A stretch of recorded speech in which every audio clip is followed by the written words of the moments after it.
Alright, so let's on dimmer switches. I got a dimmer switch here. It's a cheap model, probably. You see, it's flat. This. I tried on other ones and noticed color, and that was not good. General Electric incandescent lamp design for permanent fixtures only. 120 volt AC. You may think that this is for a transistor. Well, let's open it up here. I can only use one hand because the other hand's holding the camera.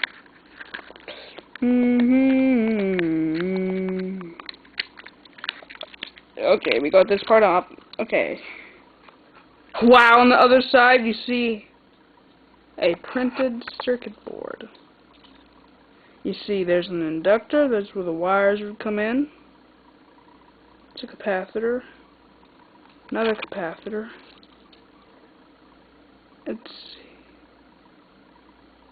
There's a switch. This is being kind of blurry here. That right there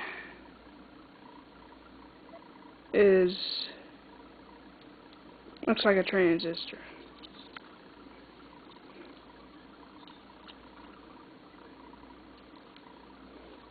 That looks like a transistor, but it's really called the triac. That's the switch. I got it in my secure mode now. Capacitor, inductor, capacitor, rheostat. Okay. Here's another one that already been taken apart. I saw in the beginning, whenever it was moving like that in my solid plate.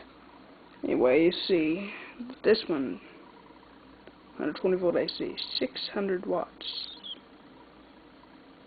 made in Mexico, actually assembled in Mexico. You see, this has similar components, except on this, you see,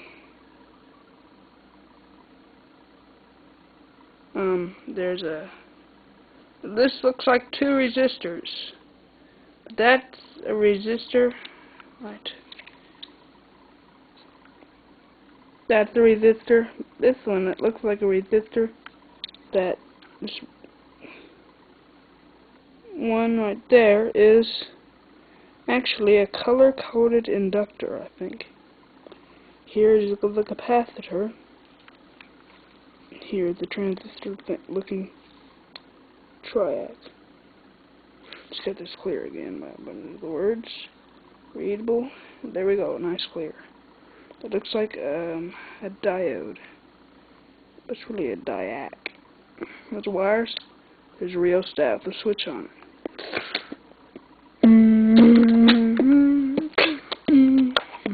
Okay, here's another part. This is called the dimmer switch.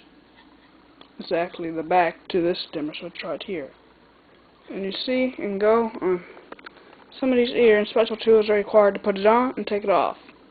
Actually, not to put it on, just take it off. Only take it off when they're done, or they get very punished. Notice it goes in their ear like an academic ruler.